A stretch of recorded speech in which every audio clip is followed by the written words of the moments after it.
अस्सलाम वालेकुम नाजरीन, मैं हूं हाफिज मोहम्मद नईम और आप देख रहे हैं पाक नॉर्वे न्यूज़। नाजरीन ग्रामी, जैसे कि आपको पता है कि 3 जुलाई 2023 को मुनीब अहमद जो कि नॉर्वे में स्टडी के सिलसिले में गए हुए थे, उनको उन रूममेट ने जो है वो बड़ी बेरहमी से कत्ल कर दिया गया। तो इस सिलसिले में हमने बात की है, उनके फर्स्ट कजन है फैसल फैज साहब। तो आइए उनसे जानते हैं कि असल वजूहात क्या है, क्यों कत्ल किया गया है और अब तक जो वहाँ की जो गवर्नमेंट है और जो बाकी इदारे हैं उन्होंने क्या कार्रवाई की है। मुलजिम जो है वो गिरफ्तार हो गया है, उसने कुछ बयान दिया है या नहीं दिया। तो ये सारी तफसीलात उनकी ज़बानी सुनते हैं। अस्सलाम वालेकुम सर, आइए कैसे हैं आप? ठीक हैं? वालेकुम सलाम। क्या हाल चाल है आपके? अल्लाह का शुक्र है, मैं ठीक ठाक हूँ। बस। हाँ जी सर, सबसे पहले जो है जो मोहम्मद मुनीब साहब का जो वाकया पेश आया है, हम जो है दिल्ली तौर पर गमजदा है। आप और हमारी पाक नॉर्वे न्यूज़ की पूरी टीम जो है वो आपके गम में बराबर की शरीक है। तो हम सब दुआ गो हैं कि अल्लाह पाक जो है वो उनकी मगफिरत फरमाए और उनको जन्नतुल फिरदौस में आला मकाम अता फरमाए। और आमीन साथ साथ जो है वाहिकीन को भी सब्र जमील अता फरमाए। आमीन आमीन आमीन। जी सर, सबसे पहले जो। जी सर। बिस्मिल्लाहिर्रहमानिर्रहीम। सबसे पहले मैं पाक नॉर्वे न्यूज़ का शुक्रिया अदा करना चाहता हूँ कि उन्होंने हमारे साथ कांटेक्ट किया और हमें सुनने के लिए, और मुनीब के जो वाक़या पेश आया जिसको हमें डिस्कस करेंगे उसकी आवाज़ को रेज़ करने के लिए। और दूसरा, यहाँ मैं स्पेसिफिकली पाकिस्तान एम्बेसी, स्पेशली जो हमारी एम्बेसडर हैं सादिया अल्ताफ काजी साहिबा, उनका, मैडम सारा साहिबा का और मोहम्मद नासिर साहब का मैं शुक्रिया अदा करना चाहता हूँ। अल खिदमत फाउंडेशन जिन्होंने ये सारा जो उनसा उसमें हमारी हेल्प की है और उसको फास्ट तरीके से किया, और ओवरऑल जितनी भी कम्युनिटी है, ना सिर्फ नॉर्वे में, पूरी दुनिया में, जिस तरह आप भी हमें कांटेक्ट कर रहे हैं, हम सबका वो शुक्रिया अदा करना चाहता हूँ पहले। Thank you. अच्छा, सबसे पहले जो है मुझे बताइएगा आप मुनीब अहमद साहब के बारे में, कि उनका थोड़ा सा बैकग्राउंड भी बताएं और वो क्या कर रहे थे, किस तरह ये हादसा पेश आया, तो उनमें सारी डिटेल काइंडली शेयर कीजिएगा। जी बिल्कुल। मैं ज़रूरी समझता हूँ कि मैं थोड़ा सा आपको उसका बैकग्राउंड जो सा वो थोड़ा सा बता दूं ताकि सबकी वो पता चले। मुनीब जो सा सबसे पहले कि वो एक बहुत होनहार और लाइक स्टूडेंट था। तो उसने ना सिर्फ उसने उधर पाकिस्तान में भी इलेक्ट्रिकल इंजीनियरिंग से रिलेटेड पढ़ाई कर रखी थी, बैचलर की। और अब वो जो सा बैचलर के बाद आगे मास्टर डिग्री के लिए डिफरेंट कंट्रीज में वो सोच रहा था कि वो एक अपनी हायर एजुकेशन और अपने बेटर फ्यूचर के लिए वो अप्लाई करे। तो ना सिर्फ उसने नॉर्वे में अप्लाई किया हुआ था, बल्कि दुनिया में जहां जहां उसको पता था या जो उसको लगता था कि उसकी डिग्री से रिलेटेड है, उसने अप्लाई किया हुआ था। यहाँ पर मैं एक बहुत इंपॉर्टेंट बात जो अपने सारे नाजरीन और सामीन के रूबरू रखना चाहूंगा कि उसका बहुत सारी और कंट्रीज में, अगर मुझे कुछ ठीक से याद है, स्पेसिफिकली चाइना और सिंगापुर, सॉरी, तुर्की जैसी कंट्रीज में उसका 100% स्कॉलरशिप हो चुका हुआ था। और माशाल्लाह। नॉर्वे एक ऐसी कंट्रीज है जहां पर आपको सेल्फ फाइनेंस जो है वो स्टूडेंट बन कराना होता है, यानी कि आपने अपने तालीमी अखराजात, अपने रहने के अखराजात और अपना सारा खाना पीने के अखराजात आपने खुद ही, यहाँ पर इवन आपके आने जाने के अखराजात भी आपने खुद ही बर्दाश्त करने होते हैं। तो इसके बावजूद उसकी जो मदर है उनका मुझे फोन आया था और मुझे कहा और मेरे से पूछा, और उनको सिर्फ यही तसल्ली थी कि मैं इधर हूं, तो वो इधर आ जाएगा, और ऑफ कोर्स जो यूरोप है और इधर की जो उनकी तालीम वो बेहतर होगी। तो जिस दिन वो एयरपोर्ट आया था, मैंने ही उधर उसे एयरपोर्ट से जो उनसे वो रिसीव क्या किया था। तो वो बेसिकली मेरा फर्स्ट कजन है, मेरी फूफा का बेटा है। तो मेरे शोल्डर्स पे काफ़ी रिस्पॉन्सिबिलिटी थी, और उस दिन से लास्ट दिन तक जो जो हो सका, जितना होता था, we are like a close family. वो इधर मेरे पास आता था, मेरे घर के पास ही जो जहाँ हादसा हुआ है, वो मेरे घर से सिर्फ 5 मिनट के वॉकिंग डिस्टेंस पे था। ये जो उसने घर हमने लिया था, ये मैंने बजाते खुद जाके इसको देखा, और हमने डिसाइड किया कि हाँ ये ठीक है घर। तो वो फिर हमने उसको डन किया। और इधर मुनीब को नॉर्वे आए हुए तकरीबन 2 से ढाई साल का अरसा गुजर चुका था। ये नॉर्वे में एक सिटी है पोशग्रुन, उधर एक यूनिवर्सिटी है, उधर से ये इलेक्ट्रिकल और सम ट्रांसफार्मर इंजीनियरिंग, पावर इंजीनियरिंग में ये मास्टर डिग्री कर रहा था। और कुछ ही अरसा पहले, जैसे कि 2 हफ्ते जहाँ तक मुझे याद है, पहले इसकी जो डिग्री है वो मास्टर डिग्री कंप्लीट हुई थी। उसके बाद वो बहुत खुश था। आजकल हम उसकी जो जॉब वगैरह सर्च है उसके ऊपर भी काम कर रहे थे। तो जैसे ही अब इसकी डिग्री थोड़ी कंप्लीशन की तरफ थी, थीसिस था, और तो ये इधर ओस्लो मेरे में इधर मूव हो गया कि अब ये, क्योंकि उसको स्कूल में यूनिवर्सिटी में इतना कम आना जाना था, तो इधर आ गया। तो तकरीबन इधर ओस्लो में उसको आए हुए 1 से 1.5 साल हो गया था। और जब से वो आया था वो उसी रिहाइश में रह रहा था जहाँ पे ये जो है हादसा वो पेश आया था। जी सर, उसके साथ मुझे ये पुलिस राय से हमें पता चला है कि मुलजिम जो है वो गिरफ्तार हो चुका है। क्या ये वाकई सच है? इसके बारे में जो है वो नाजरीन को बताइएगा। जी बिल्कुल। मेरी भी पुलिस के साथ मुतअद्दिद बार जो सा वो मीटिंग कह सकते हैं या बातचीत कह सकते हैं ओवर द टेलीफोन, तो तकरीबन हर रोज के बुनियाद पर मेरी उनसे होती है। तो उन्हीं के मुताबिक जो सा उन्होंने ये जो मेरे साथ डिटेल्स शेयर की हैं कि जो मुलजिम है वो जाए वकू से ही, और जो सा वो गिरफ्तार हुआ था उसी वक्त, और उसको उन्होंने उसी टाइम उसको कस्टडी में ले लिया था। और अभी भी वो पुलिस की हिरासत में है, और उसके ऊपर फर्दर इन्वेस्टिगेशन और वो सारी चीजें जो सी हैं वो चल रही। ठीक हो गया। अच्छा, मुझे ये बताइएगा कि अब जो है उसको सजा दी जाएगी इसमें जो है, अगर सजा की कोई अनाउंसमेंट हो चुकी है तो उसमें किस किस इदारों ने आपका साथ दिया है? अभी तो क्योंकि केस जोन सा कुछ इनिशियल स्टेजेस में है, और पुलिस जोन सी है वो भी अपनी इन्वेस्टिगेशन कर रही है इसके अंदर।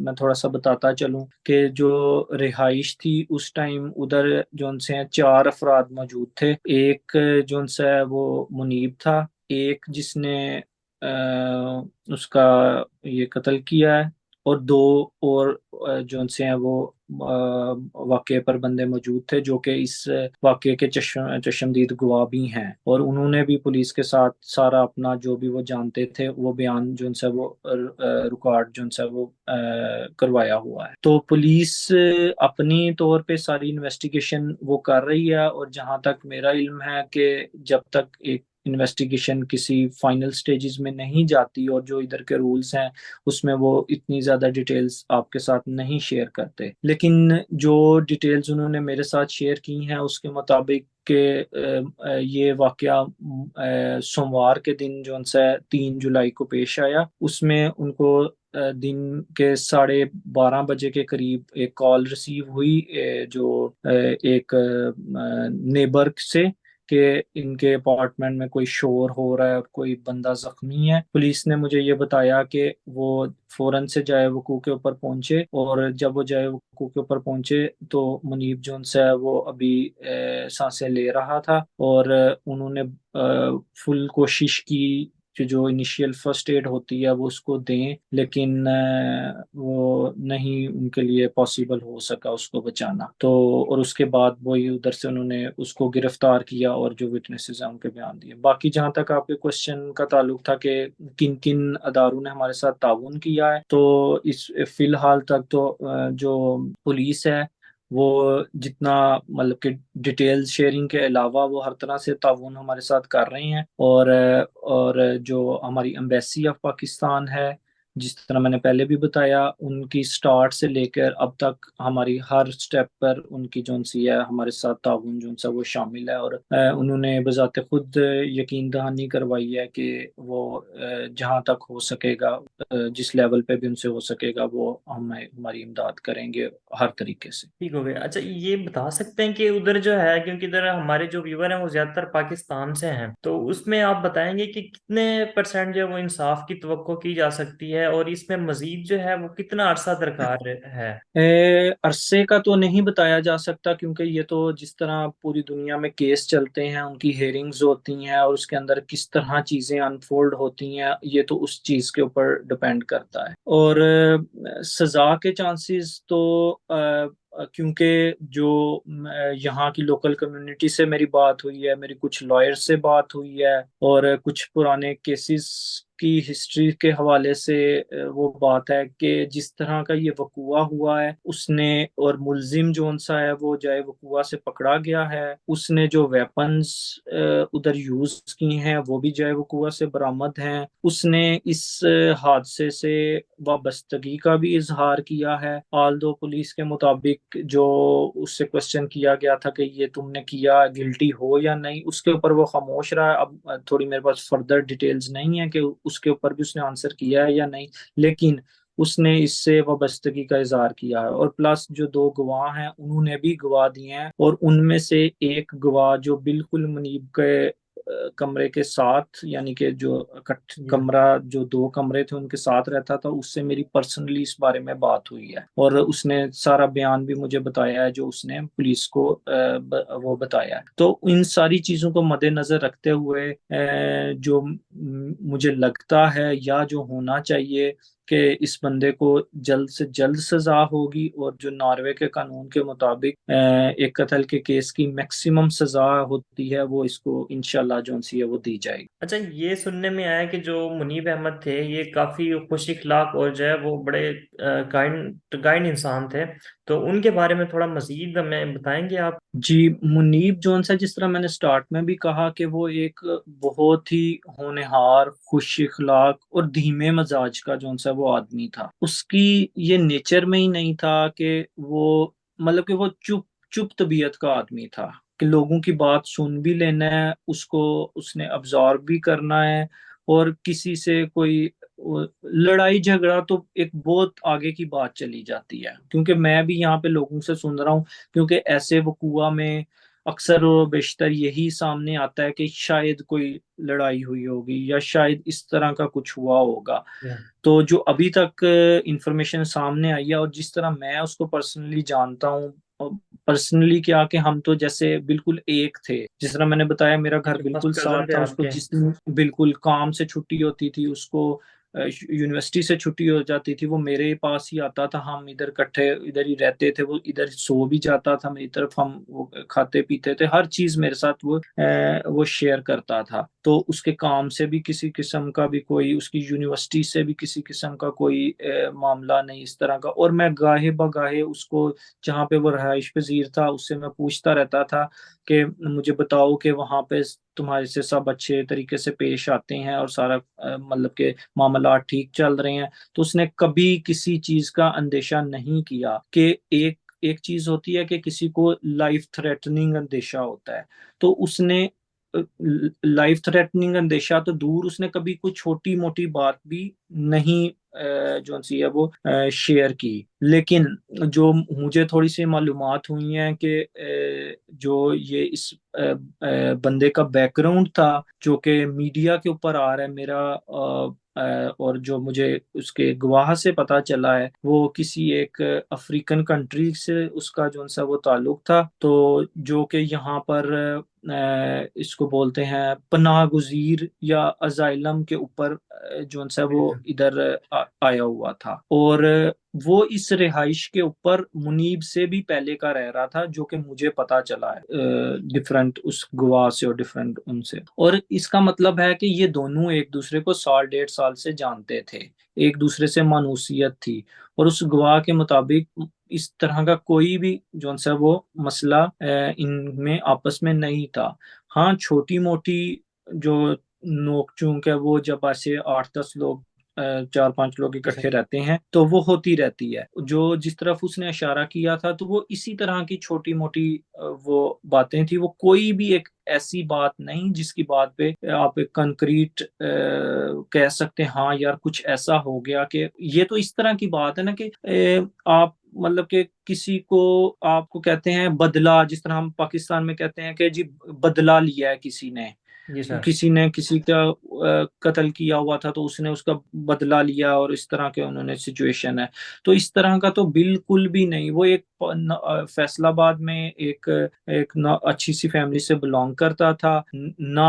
और वो जिस तरह मैंने आपको पहले बताया कि वहां पर भी उसका मोटिव पढ़ाई था, वो अपने क्लास में टॉपर टाइप ब्रिलियंट स्टूडेंट था। इधर भी जब से वो आया है तो उसका फोकस सिर्फ पढ़ाई था, क्योंकि बहुत सारे स्टूडेंट और बहुत सारे लोग इधर आते हैं, उनका मकसद ये होता है कि आपको पता ही है जैसे यूरोप में आ जाएं और पढ़ाई जो है वो सेकेंडरी में चला जाता है और कुछ दूसरी चीजें हैं वो फर्स्ट प्रेफरेंस में चली जाती हैं, लेकिन ऐसा तो इशू ही नहीं था। बिल्कुल टाइम पे डिग्री वो कर रहा है, डिग्री कंप्लीट कर रहा है, अच्छे ग्रेड्स के साथ डिग्री कंप्लीट कर रहा है। तो उसका तो एक एक एक सिर्फ और सिर्फ उसके ज़हन में यही चल रहा था कि मैं पढ़ाई कंप्लीट करूं, जॉब लूं और एक फर्दर फ्यूचर खुशहाल जिंदगी की तरफ जो है ना वो रवां दवा मैं हूँ। अच्छा, मुझे ये बताइएगा, जैसे कि आप बता रहे हैं कि वो मुनीब अहमद जो है वो होनहार स्टूडेंट थे, और तो आपने यूनिवर्सिटी में भी इन्फॉर्म किया होगा, तो यूनिवर्सिटी की तरफ से कोई पॉजिटिव इकदाम किया गया है उनके इंसाफ के लिए, और जो है। जी बिल्कुल, डायरेक्टली यूनिवर्सिटी से तो अभी मैं राब्ता नहीं मेरा हुआ और मैं इन प्रोसेस हूँ, लेकिन जो कुछ इधर की स्टूडेंट ऑर्गेनाइजेशंस हैं या स्टूडेंट यूनियंस हैं, जो कि स्पेशली जो पाकिस्तानी कम्युनिटी के ऊपर बेस्ड हैं, उनके साथ कुछ चैट और गुफ्तगू चल रही है इस बारे में। तो जल्द ही हम सोच रहे हैं कि यूनिवर्सिटी जो सी है उसके उस उधर एक एहतजाज रिकॉर्ड करवाएं, पुरअमन एहतजाज रिकॉर्ड करवाएं, जिसका सिर्फ और सिर्फ मकसद ये हो कि इस हादसे को उजागर किया जाए और इसको वो बताया जाए। बिफोर आप कोई भी और क्वेश्चन पूछें तो मैं थोड़ा सा बताना चाहूँगा कि हमारा मकसद जो सा इस वाक़े को लेकर आप लोगों से बात करना और सारों से बात करना, उसमें दो चीज़ें शामिल हैं। पहला तो ऑफ कोर्स ये है कि हम जो सा ना मुनीब के लिए जस्टिस चाहते हैं कि हमें हर लिहाज में जो सा इस केस की चीज़ें जो सी हैं वो पब्लिक भी की जाएं, ताकि लोगों को पता चले कि क्या इसमें असल में क्या, क्योंकि हमें पता है कि वो कितना शरीफ मासूम बच्चा था और वो एक बिल्कुल नाहक जो सा उसका कत्ल हुआ है। तो हम ये चाहते हैं, क्योंकि हम दिल से साफ हैं, वो दिल से साफ था, तो हम चाहते हैं हमारी पुरजोर जो सा हुकूमत से, नॉर्वेजियन हुकूमत से भी रिक्वेस्ट है कि इस जो सा केस है इसको, इसकी प्रोसीडिंग, ताकि लोगों को भी पता चले कि एक्चुअल में क्या हुआ है और कौन गुनहगार है और उसको सजा मिलनी चाहिए। प्लस जो इसमें बहुत इंपॉर्टेंट फैक्टर और पहलू है कि हमें अब ये बात उजागर करनी है कि ये जो इशू है ये सिर्फ एक मुनीब या एक कम्युनिटी से जुड़ा, एक बंदे से जुड़ा हुआ इशू नहीं है, जी ये सर। एक कम्युनिटी का इशू है, जिसमें जिसमें अब हम मेरे भी बच्चे हैं, कल को ये बड़े होंगे। अब तो मुझे खौफ आ रहा है कि मेरे बच्चे कल कहीं जाकर रहेंगे तो मुझे नहीं पता कि जो और उनके साथ बंदा है या वो जिससे जाके मिलेंगे उसका क्या बैकग्राउंड है, वो कहाँ से आया है, वो जहाँ से आया है एक पनाह गुजीर, वो वहां पर क्या कुछ कर कर आया हुआ है, किस किस्म के वो जराइम में पहले से मुलविस था, हमारी कम्युनिटी के अंदर किस तरह के लोग शामिल हैं। तो ये एक अवेयरनेस बहुत जरूरी है कि लोगों को पता चले कि एक हुकूमत का भी ये है कि वो चेक एंड बैलेंस रखें कि किस तरह के लोग हमारी कम्युनिटी में हैं, और लोगों को भी अवेयरनेस हो कि हमने इस बात का ध्यान रखना है कि हमारी कम्युनिटी में किस तरह के लोग हैं, उनके ऊपर नजर रखनी है। प्लस इसके अंदर एक और एडिशनल पॉइंट है कि हम चाहते हैं कि मैं खुद एक स्टूडेंट रह चुका हूँ इधर नॉर्वे में, तो मैं भी और अब मैं इधर एक कम्युनिटी के तौर पे एक अपनी जो सा वो रह रहा हूँ। तो अब इधर हमारी माशाल्लाह से पाकिस्तान की एक बहुत बड़ी कम्युनिटी है, तो मेरी अपील भी है और मेरी मैं खुद भी अब इसमें शामिल होऊंगा कि हमें कोई ऐसा लाहे अमल तैयार करना चाहिए कि जो एक स्टूडेंट है और जो इधर की एक कम्युनिटी है उसके दरमियान एक रवाबत हो कि किसी भी तरह के स्टूडेंट को कोई वो मसला हो वो डिस्कस कर सके, वो इधर के लोगों को बता सके, क्योंकि जो इधर के लोग रहने वाले हैं वो बेहतर चीजों को जानते हैं। क्योंकि मैं भी स्टूडेंट रह चुका हूं, तो ज्यादातर इसी तरह होता है कि जिस तरह मैंने बताया कि स्टूडेंट्स की अपनी ऑर्गेनाइजेशंस या फेडरेशंस होती हैं और जो भी बात होती है वो आपस में ही डिस्कस करते हैं, वो किसी बाहर भी कोई ऐसी एनजीओ या कोई ऐसी सोसाइटी या कुछ ऐसा होना चाहिए जिसमें इधर के लोकल लोग शामिल हों, जिसमें लॉयर हों, डॉक्टर हजरात हों, जॉब से रिलेटेड लोग हों, जो कि इनको हर तरीके से गाइड कर सकें ताकि कोई भी स्टूडेंट तनहा ना रहे। जी सर। जी सर। अच्छा, मेरा लास्ट क्वेश्चन ये था कि ज़राए से मालूम हुआ है कि आपने जो है उनकी फैमिली की मदद के लिए जो है वो काफ़ी डोनेशन भी इकट्ठी की है, तो उस बारे में थोड़ा सा हमें बताएं। जी, पहली तो ये है कि उसकी जो तदफीन से रिलेटेड और सारी चीजें हैं उसके अंदर एम्बेसी ने 100% ताउन किया है। उनका मैं दोबारा से एक दफा बहुत शुक्रगुजार हूँ कि उन्होंने इस सारे मामले में, लीगल मामले में, फाइनेंशियल मामले में और हर तरह के मामले में एम्बेसी ने उसकी ट्रांसपोर्टेशन और पाकिस्तान भिजवाने में, यहाँ के मामले में हर तरह से बहुत जो सा वो ताउन हेल्प किया है। की। और दूसरे एक और हमारे यहाँ पर भाई हैं जो कि अब इधर सोसाइटी में माशाल्लाह से बहुत अच्छा काम कर रहे हैं। एक सरकर्दा मेंबर हैं हमारी सोसाइटी के, वकास मीर हैं। उनसे भी मेरी जो सी पर्सनली बात भी हुई है, और वो मिल के या वो हमारे बिहाफ पे जो सा वो उन्होंने एक बहुत अच्छी कैंपेन जो सी है वो स्टार्ट की हुई है, वो अंडर प्रोसेस भी है। और उसमें एक काफी खतीर रकम जो सी है वो ऑलरेडी जो सी है वो जमा हो चुकी है, जो कि इंशाल्लाह बहुत जल्द जो सी है मुनीब की फैमिली तक जो सी है एक ट्रांसपेरेंट तरीके से जो सी है वो पहुंचाई जाएगी। और जो कि एक इधर नॉर्वे की कम्युनिटी की तरफ से एक एक कह सकते हैं एक सहारा या तोहफे के तौर पर, या उसकी फैमिली को थोड़ी सी सपोर्ट के तौर पर जो उनसे दी जाएगी। इसके ठीक अलावा है जी, अगर बहुत आप जो है वो कोई मैसेज देना चाहें पाकिस्तान को और पूरी दुनिया को, तो वो आप दे सकते हैं। जी, मेरा सिर्फ और सिर्फ एक ही मैसेज है इस हादसे के बाद, क्योंकि ज्यादा अवेयरनेस इंसान को आती है। मेरा सिर्फ एक ही मैसेज है कि अपने इर्द गिर्द जो भी कोई आपका बंदा हो, खास तौर पे दियारे गैर में जो लोग रह रहे हों, जो उधर के रिहायशी हों, जो लंबे अरसे से रह रहे हों, उनके लिए बहुत जरूरी है कि जो आपके इर्द गिर्द खास तौर पे स्टूडेंट तबका है या कोई नए लोग आए हों, उनकी हर तरह से इमदाद की जाए, उनसे दूरी ना इख्तियार की जाए। वो आपकी तरफ देख रहे होते हैं, आपसे इमदाद के मुंतजिर होते हैं। ज़रूरी नहीं होता कि हर बंदा फाइनेंशियल इमदाद का मुंतजिर हो।